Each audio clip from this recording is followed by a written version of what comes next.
ನಾರಾಯಣೀಯಂ ಅಧ್ಯಾಯ 49 ವೃಂದಾವನ ಗಮನ ವರ್ಣನಂ ಉಪೇಂದ್ರವಜ್ರ ಭವತ್ಪ್ರಭಾವಾ ವಿದುರಾಹಿ ಗೋಪಾಸ್ತರು ಪ್ರಪಾತಾದಿಕಮತ್ರ ಗೋಷ್ಠೇ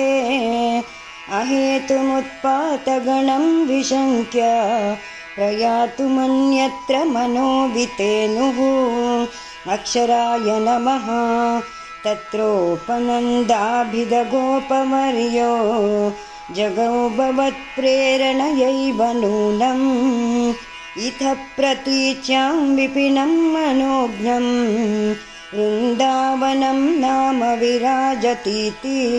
ಅವಿಜ್ಞಾತ್ರೇ ನಮಃ ಬೃಹದ್ವನಂ ತತ್ಖಲು ನಂದಮುಖ್ಯ ವಿಧಾಯ ಗೌಷ್ಠೀನಮಥ ಕ್ಷಣೇನ ತ್ವದನ್ವಿತ ತ್ವಜ್ಜನನೀ ನಿವಿಷ್ಟ ಗರಿಷ್ಠಯಾನಾನುಗತಾ ವಿಚೇಲುಃ ಸಹಸ್ರಾಂಶವೇ ನಮಃ ಅನೋ ಮನೋಜ್ಞಧ್ವನಿ ಧೇನುಪಾಲೀ ಕುರಪ್ರಣಾದಾಂತರತೋ ವಧೂಭಿಃ ಭವದ್ವಿನೋದಾಲಪಿತಾಕ್ಷರಾಣಿ ಪ್ರಪೀಯನಾಜ್ಞಾಯತ ಮಾರ್ಗದೈರ್ಘ್ಯಂ ವಿಧಾತ್ರೇ ನಮಃ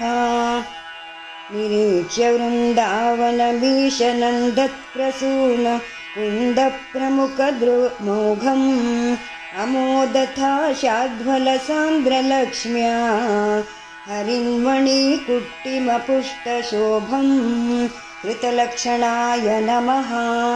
ನಮಾಕನಿರ್ವ್ಯೂಢನಿವಾಸಭೇದೇಷ್ವಶೇಷ ಗೋಪೇಷು ಸುಖಾಸಿತೇಷು ವನಶ್ರಿಯಂ ಗೋಪಕಿಶೋರಪಾಲಿ ವಿಮಿಶ್ರಿತಃ ಪರ್ಯವಲೋಕಥಾಸ್ತ್ವಂ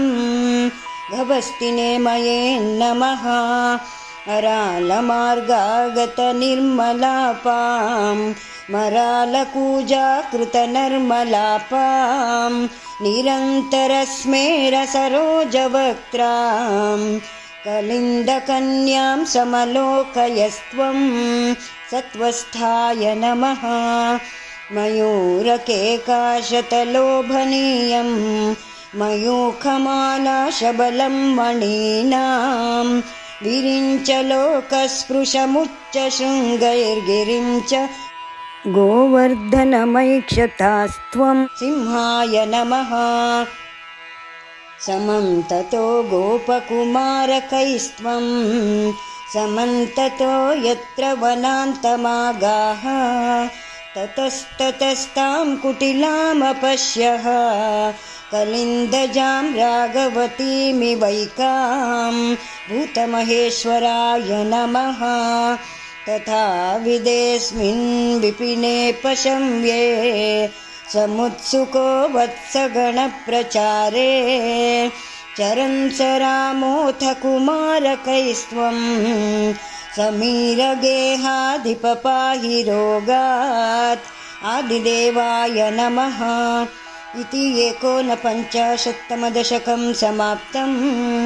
ನಾರಾಯಣ ನಾರಾಯಣ ನಾರಾಯಣ ನಾರಾಯಣ ನಾರಾಯಣ ನಾರಾಯಣ ನಾರಾಯಣ